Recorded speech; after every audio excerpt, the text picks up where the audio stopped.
핍박 속에서도 전해야 할 복음이라는 제목으로 하나님의 말씀을 전하도록 하겠습니다.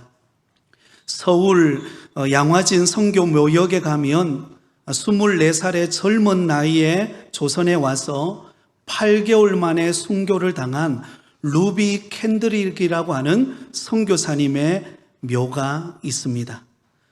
그녀는 미국 텍사스에서 파송된 감리교 선교사였습니다. 안타깝게도 한국에 온 지 8개월 만에 급성 맹장염에 걸려서 수술을 했지만 결국 소천하고 말았습니다. 그의 묘비 상단에 보면 이런 글이 적혀 있습니다. 나에게 1000개의 목숨이 있다 해도 그 모두를 조선에 바치리. 나에게 1000개의 목숨이 있다 해도 그 모두를 조선에 바치리. 놀랍게도 그가 죽기 전에 부모님에게 보낸 편지가 있습니다. 제가 여러분들에게 읽어드리도록 하겠습니다. 이곳 조선 땅은 참으로 아름다운 곳입니다. 모두들 하나님을 닮은 사람들 같습니다. 선한 마음과 복음에 대한 열정으로 보아 아마 몇십 년이 지나면 이곳은 예수의 사랑이 넘치는 곳이 될 것 같습니다. 저는 복음을 듣기 위해 20km를 맨발로 걸어오는 어린 아이들을 보았을 때 그들 안에 있는 하나님의 사랑 때문에 위로를 받습니다. 그러나 이곳에 핍박이 심해지고 있습니다. 그제는 예수님을 영접한 지 일주일도 안 된 사람 30명이 끌려가서 순교를 당했습니다. 토마스 선교사와 제임스 선교사도 순교당했습니다. 선교본부에서 철수하라는 지시가 있었지만 대부분의 선교사들은 그들이 전도한 조선인들과 아직도 숨어서 예배를 드리고 있습니다. 그들은 모두 순교할 작정인가 봅니다. 오늘 밤은 유난히도 고향으로 돌아가고 싶습니다. 외국인을 죽이고 기독교를 정오한다는 소문 때문에 부두에서 저를 끝까지 말리셨던 어머니의 얼굴이 자꾸 눈앞에 아련거립니다. 아버지, 어머니, 어쩌면 이 편지가 마지막일 수도 있습니다. 저는 이 땅에 저의 심장을 묻겠습니다. 이것은 제가 조선을 향해 가지는 열정이 아니라 하나님께서 조선을 향해 가지신 열정이라는 것을 알게 되었습니다. 사랑하는 여러분, 놀랍지 않습니까? 그 무엇이 이처럼 24살의 그 꽃다운 나이에 이방 땅 조선에 와서 자신의 목숨을 기꺼이 내어놓고 그리고 순교할 수 있었을까요? 그것은 바로 예수님의 그 사랑과 그 은혜가 너무나 큼을 그녀는 알았기 때문입니다. 그래서 자신의 생명을 아끼지 않고 복음을 위하여 그 젊음을 들여서 복음 전하는 일에 그의 삶을 드린 것입니다. 여러분, 오늘날 우리 한국 교회가 그래도 이만하게 부흥될 수 있었던 것은 그냥 평탄하게 이루어진 것이 아닙니다. 오늘에까지 오기까지는 이런 꽃다운 청년들의 헌신과 수많은 선교사님들과 믿음의 선진들의 그 땀과 피를 쏟는 그 헌신과 수고와 눈물이 있었기에 오늘 한국교회가 존재하게 되어진 줄 믿습니다. 오늘 우리가 읽은 본문의 말씀에도 보면 베드로와 요한은 복음 전하는 것 때문에 핍박을 받습니다. 복음 전하는 것 때문에 붙잡혀서 감금을 당하게 되고 또한 그들은 사내들인 공의회로 끌려가서 신문을 받기도 했습니다. 여러분, 지금 베드로와 요한을 감금하고 신문하는 자들이 누구였을까요? 그 당시 최고의 권력자들이었습니다. 기득권을 가진 종교 지도자들이었습니다. 이들은 과거의 음모로 인하여 예수님도 십자가에 못 박아 죽였던 자들이었습니다. 그러니 이들이 무슨 짓을 못하겠습니까? 예수님의 제자인 베드로와 요한은 쉽게 없애버릴 수 있다라고 그들은 생각했습니다. 하지만 오순절 성령 강림 사건을 경험하고 성령 충만을 받은 베드로와 요한은 과거와 달랐습니다.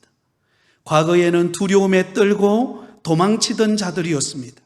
그러나 오순절 성령 강림 사건을 경험한 그들은 달라졌습니다. 왜 달라졌을까요? 그들은 예수님의 십자가와 부활의 복음을 체험했기 때문입니다. 그리고 무엇보다도 오순절 성령이 그들에게 임하사 그들은 권능을 받았기 때문입니다. 그러므로 도리어 이들은 핍박 속에서도 성령 충만함을 잃어버리지 않았고 담대하게 복음을 전할 수 있었던 것입니다. 사랑하는 성도 여러분, 우리에게 아무리 핍박과 고난과 어려운 환경에 놓여 있다 할지라도 성령의 충만함을 받아 담대하게 복음을 전하는 복음의 증인이 되시기를 예수님의 이름으로 축원드립니다. 자, 먼저 오늘 본문을 보시면 핍박받는 베드로와 요한이 누구에 의해서 무슨 이유로 핍박을 받게 되는지를 설명하고 있습니다. 1절에서 3절까지 말씀을 우리 같이 읽습니다. 사도들이 백성에게 말할 때에 제사장들과 성전 맡은 자와 사두개인들이 이르러 예수 안에 죽은 자의 부활이 있다고 백성을 가르치고 전함을 싫어하여 그들을 잡음에 날이 이미 저물었으므로 이튿날까지 가두어 두었으나, 여러분, 이미 우리가 살펴보았던 것처럼 베드로와 요한이 성전 미문에 앉아서 한 번도 걸어보지 못한 그 안전병이를 고친 사건이 일어났습니다. 그래서 수많은 사람들이 그 소문을 듣고 솔로몬 행각에 모여들게 되었죠. 그래서 그들을 향하여 베드로가 담대하게 복음을 전했습니다. 그러자 이때 그 복음 전하는 것을 못마땅하게 여기고 방해하고 핍박하는 세력들이 나타났는데, 바로 오늘 본문 1절에 보면 세 종류의 사람들이 등장합니다.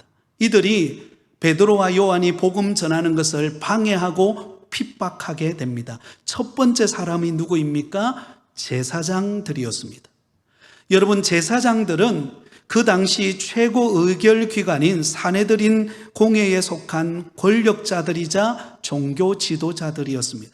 성전에서 모든 예배를와 의식을 집행하는 그런 중요한 역할을 맡은 영적 지도자들이었습니다. 그들의 입장에서 볼 때에 그 당시 베드로와 요한이 자신들로부터 아무런 합법적인 권위로도 인정받지 않은 상태에서 성전에서 많은 군중들을 모아놓고 그들에게 설교를 했다? 그들의 권위가 침해받는다라고 생각했기 때문에 그들은 과감하게 더 이상 복음을 전하지 못하도록 방해하고 핍박하게 된 것입니다. 자, 두 번째 등장하는 사람은 성전 맡은 자입니다. 이 성전 맡은 자는 성전 수비대의 우두머리를 가리킵니다. 이들은 모두 사두개파 출신인 레위인들로 구성되어 있었는데요, 로마 정부의 영향을 크게 받고 있었다라고 말할 수 있습니다. 그리고 이 성전 맡은 사람들은 그 당시 바로 대제사장 다음 가는 지위를 가질 만큼 막강한 권력을 가지고 있는 사람들이었습니다. 이들이 볼 때에 여러분, 이 베드로와 요한이 사람들을 선동하는 그 일을 볼 때에 위기감을 느끼게 된 것입니다. 세 번째 사람은 사두개인들이었습니다. 사두개인들은 레위 지파 출신의 제사장들을 포함한 부유하고 지위가 높은 사람들이었습니다. 그리고 이들은 초자연적인 것들, 그런 것들을 부인했습니다. 부활이 있다라는 것 부인했습니다. 바로 이러한 세 종류의 사람, 제사장들과 성전 맡은 사람과 그리고 사두개인들이 지금 복음 전하는 그 베드로와 요한을 감금하고 신문하는 일에 혈안이 되어 있었습니다. 자, 그렇다면 여러분, 이들이 베드로와 요한을 핍박하고 체포하여 감옥에 가던 이유가 무엇일까요? 2절에 이렇게 나옵니다. 2절을 같이 읽습니다. 예수 안에 죽은 자의 부활이 있다고 백성을 가르치고 전함을 싫어하여. 자, 여러분, 이 베드로와 요한은 예수님께서 죽은 지 사흘 만에 부활하셨고, 누구든지 그 예수를 믿는 사람은 장차 부활하게 될 것이다, 부활의 소망에 대한 메시지를 전했습니다. 그러니 그 소식을 들었던 이 제사장들과 그리고 성전 맡은 자와 사두개인들이 볼 때는 그것이 못마땅한 거예요. 왜? 그들에 의하여 예수님이 십자가에 못 박혀 죽었기 때문에. 그런데 그들이 못 박아 죽인 예수님이 부활하셨다? 다시 살아나셔서 우리에게 부활의 소망을 주셨다? 있을 수 없는 일인 것입니다.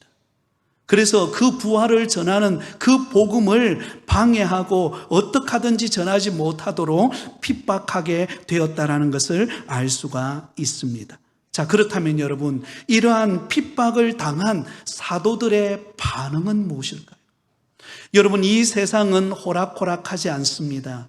우리가 예수 믿고 믿음 생활하는데 여러분, 끊임없이 예수 믿는 사람들을 핍박하고 조롱하고 온갖 미디어를 통하여서 예수 믿는 사람들에 대하여서 보이지 않게 여러분 핍박하는 경우들을 우리는 종종 접하게 됩니다. 이러할 때 우리는 어떻게 믿음으로 반응해야 할 것인가? 바로 제자들의 반응을 통하여서 우리는 알 수가 있습니다. 이런 핍박을 당할 때 사도들의 반응이 나옵니다. 7절에서 10절까지의 내용입니다. 우리 같이 읽습니다. 사도들 가운데 세우고 묻되 너희가 무슨 권세와 누구의 이름으로 이 일을 행하였느냐? 이에 베드로가 성령이 충만하여 이르되 백성의 관리들과 장로들아, 만일 병자에게 행한 착한 일에 대하여 이 사람이 어떻게 구원을 받았느냐고 오늘 우리에게 질문한다면 너희와 모든 이스라엘 백성들은 알라. 너희가 십자가에 못 박고 하나님이 죽은 자 가운데서 살리신 나사렛 예수 그리스도의 이름으로 이 사람이 건강하게 되어 너희 앞에 섰느니라. 아멘. 여러분, 사도들은 핍박으로 인하여 감금되기도 했고 공의회 앞에 끌려가서 신문을 받아야만 했습니다. 이전 같았으면 오순절 성령 강림 사건을 경험하지 않은 제자들이었다면 그들은 벌써 도망가 버리고 말았을 것입니다. 아니면 두려움에 떨고 있었을 것입니다. 그런데 오늘 본문에 보면은요, 조금도 베드로와 요한은 두려워하거나 무서워하거나 떨지 않습니다. 여러분, 이들은 놀라운 변화의 모습을 보여줍니다. 왜냐하면 그들은 더 이상 혼자가 아니기 때문입니다. 성령 하나님께서 그들과 함께 하고 계시고 성령 충만함으로 권능을 받아 그들은 담대하게 복음을 전하고 있기 때문에 더 이상 두렵지가 않는 것입니다. 사랑하는 성도 여러분, 우리의 힘으로 이 세상을 살아가려고 하면은요, 세상 속에서 끊임없는 두려움과 낙심과 절망에 헤매이게 될 뿐입니다. 왜냐하면요, 이 세상이라는 것은 끊임없이 변하고 유동적이고 끊임없이 우리를 엄습해오는 그런 환난과 시련과 고난이 우리 앞에 존재하기 때문입니다. 여러분, 우리가 계획하고 우리가 나름대로 설계한 대로 우리 인생이 흘러갈까요? 그렇지 않습니다. 이 세상은 끊임없이 변화하고 요동치고 여러분, 내가 생각해 보지 못했던 그런 일들이 우리 앞에 막 닥쳐옵니다. 그러면은요, 우리는 두려워할 수밖에 없습니다. 낙심할 수밖에 없고, 왜 나에게 이런 고난과 시련이 찾아왔는가? 때로는 의심하면서 불안해하는 우리의 존재들입니다. 그런데 분명한 사실은 저와 여러분에게는 성령님이 찾아오셨고 성령님이 저와 여러분과 함께하고 계시는 줄 믿습니다. 성령으로 충만할 때 여러분, 아무리 세상이 혼란스럽고 두려운 환경과 여건이 주어진다 할지라도 우리와 함께 하시는 성령께서 그 모든 위기와 고난을 이겨낼 수 있는 힘과 능력을 공급해 주시는 것입니다. 이사야서 41장 10절에 이렇게 말씀합니다. 같이 읽습니다. 두려워하지 말라. 내가 너와 함께 함이라. 놀라지 말라. 나는 내 하나님이 됨이라. 내가 너를 굳세게 하리라. 참으로 너를 도와주리라. 참으로 나의 의로운 오른손으로 너를 붙들리라. 할렐루야. 여러분, 하나님이 우리를 붙들고 계신다는 것입니다. 믿으십니까? 예, 여러분, 어떤 세상에 통장이 나를 붙들고 있는 것 아닙니다. 세상에 어떤 내가 믿을 만한 사람이 나를 붙들고 있는 것 아닙니다. 여러분, 하나님이 우리를 붙들고 우리와 함께 하고 계십니다. 여러분, 베드로와 요한은 성령 충만하지 않았을 때는 그들이 혼자라고 생각했습니다. 그래서 두려웠던 거예요. 그러나 이제는 더 이상 두려워하지 않아요. 더 이상 고난 앞에, 또한 여러 가지 핍박 앞에 그들은 주저앉지 않습니다. 왜냐하면 성령님이 그들과 함께하고 계시고 성령의 권능으로 그들이 담대하게 복음을 전할 때 하나님의 능력이 나타난다라고 하는 확고한 믿음이 있었기 때문입니다. 그러면 여러분, 오늘도 성령님이 저와 여러분과 함께하고 계심을 믿고 담대한 믿음으로 일어서시기를 바랍니다. 그래서 여러분, 우리는 우리 영혼을 향하여 외쳐야 합니다. 두려워하지 말라. 하나님이 나와 함께 계신다. 한번 따라해 볼까요? 두려워하지 말라. 하나님이 나와 함께 계신다. 여러분, 사도 바울은 로마 감옥에 붙잡혀서 순교당할 수 있는 그런 절박한 상황 속에서 사도 바울은 담대하게 이렇게 고백합니다. 빌립보서 1장 20절에 이렇게 고백합니다. 같이 읽습니다. 나의 간절한 기대와 소망을 따라 아무 일에든지 부끄러워하지 아니하고 지금도 전과 같이 온전히 담대하여 살든지 죽든지 내 몸에서 그리스도가 존귀하게 되려 하려 하나니. 아멘. 여러분, 사도 바울은요, 로마 감옥에 감금되어서 언제 그의 앞에 죽음의 그림자가 찾아올지 모르는 그런 위협 앞에 놓여 있었습니다. 핍박 앞에 놓여 있었습니다. 그러나 그는 담대했습니다. 왜 담대했을까요? 살든지 죽든지 내 몸에서 그리스도가 존귀하게 되는 것이 그의 인생의 목적이었기 때문입니다. 그리고 내 생명은 하나님께 달려있다는 것을 확고한 믿음 속에 그는 붙들고 있었기 때문입니다. 만약에 사도 바울이 감옥에 갇힌 그 상황과 현실만 보았다면 그는 주저앉을 수밖에 없었어요. 어떻게 그곳에서 담대하게 복음을 전하고 그곳에서 어떻게 내가 살든지 죽든지 그리스도가 존귀하게 되기를 원한다라고 고백할 수 있겠습니까? 절대로 그럴 수 없습니다.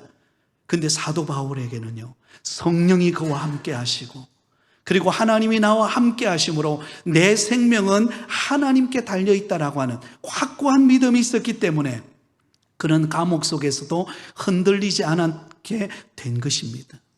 여러분, 우리 앞에 핍박이 있고 고난이 있고 어려움이 있어도 하나님이 나와 함께 하고 계심을 잊지 마시기 바랍니다. 우리의 생명은 하나님께 속해 있습니다. 하나님이 우리의 생명을 주관하고 있는 거예요. 그렇기 때문에 쉽게 죽지 않습니다. 한번 따라해 볼까요? 쉽게 죽지 않는다. 네, 쉽게 죽지 않아요. 여러분, 하나님이 우리의 생명을 다 붙들고 계시는 거예요. 하나님이 우리의 앞길을 인도해 가고 계시는 거예요. 그래서 베드로와 요한과 사도 바울은 그 어떤 핍박과 고난과 위기 앞에서도 여러분 비굴하지 않았어요. 왜? 내 생명은 하나님이 책임지시기 때문에 내가 언제 죽을지, 내 인생이 언제 끝날지 크게 관심이 있는 거 아니에요. 왜? 하나님이 내 인생 붙들고 하나님이 책임질 것이기 때문에 내 모든 것 맡기고 내가 할 일은 무엇입니까? 주의 복음을 전하는 거예요. 내가 경험한 예수 그리스도의 그 은혜를 나누는 것입니다. 그럴 때 두려움이 떠나가는 거예요. 그럴 때 내 안에 하나님이 주시는 넘치는 은혜가 흘러 넘쳐나는 역사가 일어나게 되는 줄 믿습니다. 여러분, 우리가 두려워하는 것을 가만히 한번 생각해 보세요. 왜 두려워하고 낙심하고 절망합니까? 내 앞에 당장 닥쳐 있는 환경만 보기 때문에 그렇습니다. 내 앞에 닥쳐 있는 그 시련과 핍박과 고난과 위기의 상황만 딱 보니까 어때요? 아이고, 이게 큰일 난 거예요. 이제 끝났다. 이제는 안 된다. 이제는 더 이상 희망이 없다. 그렇게 생각하는 거예요. 그러나 여러분, 역사를 주관하고 계시는 분은 우리 하나님이십니다. 그 하나님이 내 인생을 붙들고 계시는 거예요. 그 하나님이 나의 사업장을 붙들고 계시고, 그 하나님이 나의 직장을 붙들고 계시고, 그 하나님이 나의 가족의 모든 생계를 붙들고 계시는 분이 우리 하나님이십니다. 그 하나님이 책임지고 계시기 때문에 그 어떤 고난과 시련과 핍박이 와도 여러분, 우리가 주님 안에 있기 때문에 흔들리지 않는 거예요. 하나님이 우리의 걸음을 인도해 가시는 것입니다. 그렇기 때문에 여러분, 내가 살아도 주를 위하여 살고 죽어도 주를 위하여 죽을 수 있는 것입니다. 그러면 여러분, 나의 생명이 주께 있음을 기억하면서 날마다 주를 바라보는 은혜가 있으시기를 예수님의 이름으로 축원드립니다. 성령 충만한 베드로 사도는 핍박 가운데서 그는 이렇게 증거합니다. 예수 그리스도를 어떻게 증거합니까? 11절 12절에 이렇게 고백합니다. 같이 읽습니다.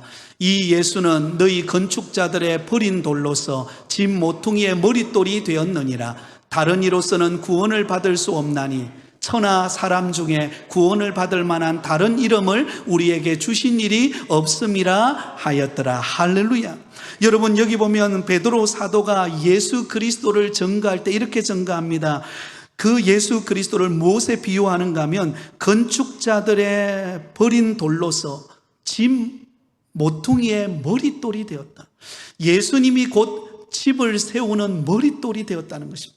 사실은 여기 건축자들은 누구를 예표하고 있습니까? 그 당시 종교 지도자들, 예수님을 십자가에 못 박아 죽였던 자들, 그들은 어떻게 인생을 설계했습니까? 예수 그리스도만 십자가에 못 박아 죽이면 더 이상 예수를 따르는 사람도 없고, 더 이상 부활이 있다거나 더 이상 어떤 예수님을 믿어야 구원받는다, 이런 말을 하지 않을 거라고 그들은 생각했습니다. 그래서 그들은 예수 그리스도를 과감하게 버려버렸습니다.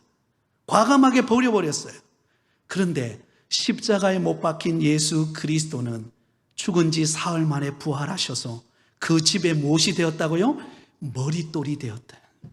가장 중요한 건물을 세울 때 가장 기초석이 되고 가장 중요한 머릿돌이 되어 주심으로 여러분, 우리에게 구원의 길을 열어주신 분이 예수 그리스도이십니다.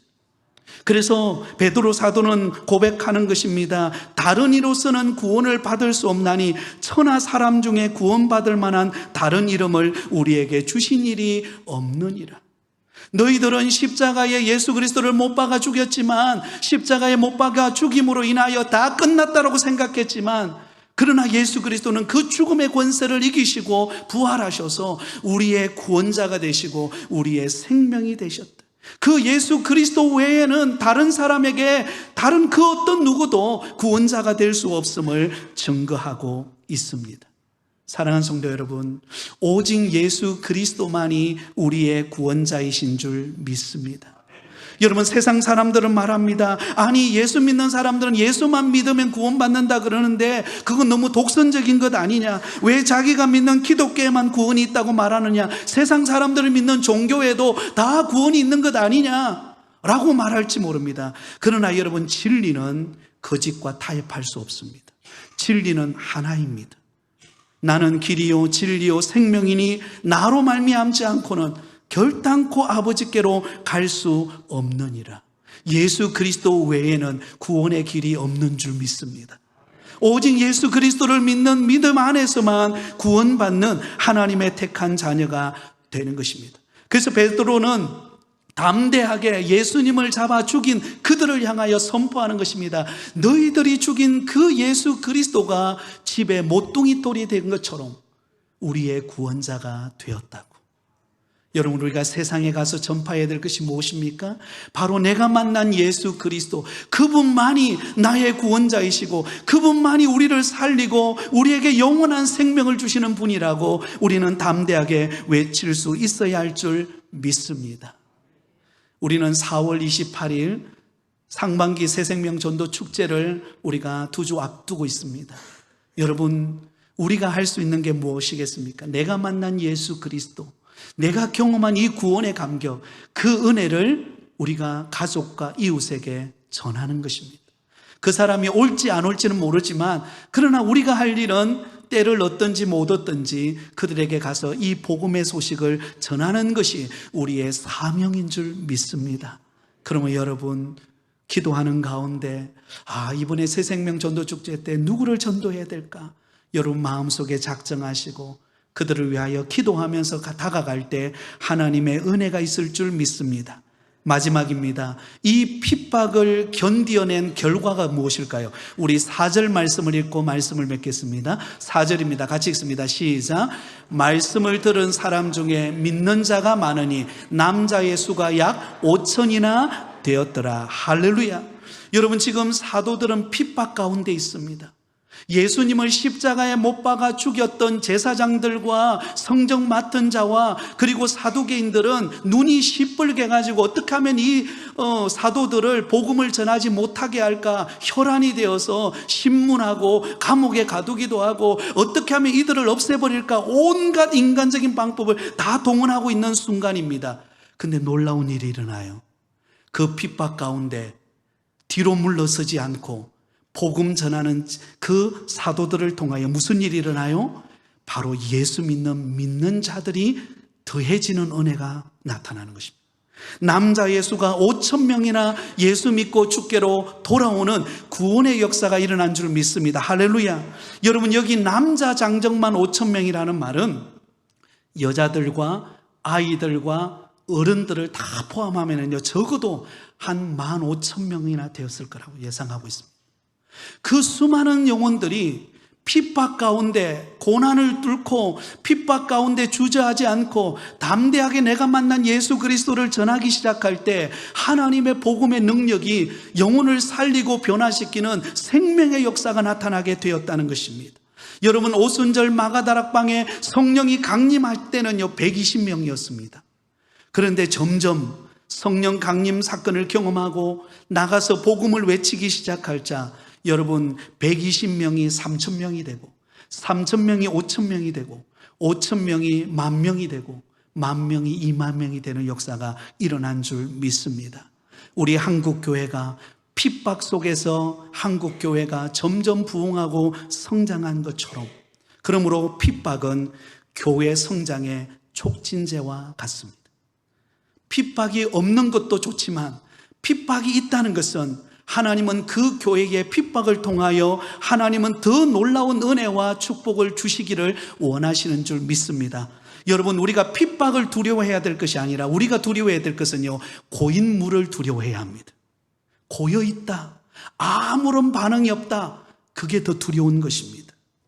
여러분, 영국 사람들은 물고기 중에서 청어를 굉장히 좋아한다고 합니다. 그래서 청어 요리하면 영국 사람들은 너무너무 좋아한다 그럽니다. 그런데 이 청어의 특징이 무엇인가 하면 성질이 급하다는 거예요.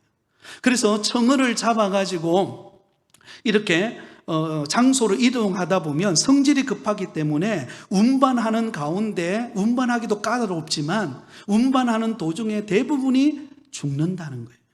그런데 어떤 한 어부만이 청어를 잡아서 그 운반하는 과정에서 아무리 이 청어가 죽지 않고 배송지까지 잘 도착을 해서 싱싱한 청어 요리를 하게 된다라는 소문을 들은 거예요. 그 비결이 뭘까 알아봤더니요, 그 청어들이 모여있는 그 어항 속에다가 이 청어의 천적인 메기 한 마리를 딱 넣어놓는다는 거예요.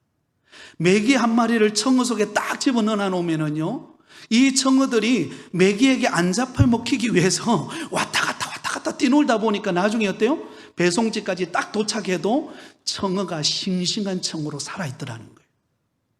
뭘 말합니까? 우리에게 핍박이 없는 게 좋은 게 아니라 핍박이 있지만 그 속에 복음의 능력을 붙들고 성령 충만하고 하나님을 의지할 때에 하나님은 우리의 삶 속에 펄떡거리는 놀라운 청어와 같은 살아있는 믿음의 역사가 일어날 줄 믿습니다. 오늘 성경이 그걸 보여주고 있는 것입니다. 핍박이 있다고요? 망하지 않습니다. 고난이 있다고요? 망하지 않습니다. 도리어 고여 있을 때 망하는 거예요. 오히려 아무것도 하지 않을 때가 망하는 것입니다. 그러면 여러분, 오늘도 우리에게 고난이 있을 때, 핍박이 있고 힘든 일이 있을 때 하나님을 의지하고 기도하고 성령 충만하고 주의 복음을 붙들 때 저와 여러분의 삶 가운데 기적의 문이 열릴 줄 믿습니다. 청어처럼 살아 역사하는 믿음의 걸음이 될 줄 믿습니다. 하나님께서 우리 교회에 부흥의 문을 열어주실 줄 믿습니다. 이런 축복의 문이 열리는 저와 여러분의 삶이 되시기를 예수님의 이름으로 축원드립니다.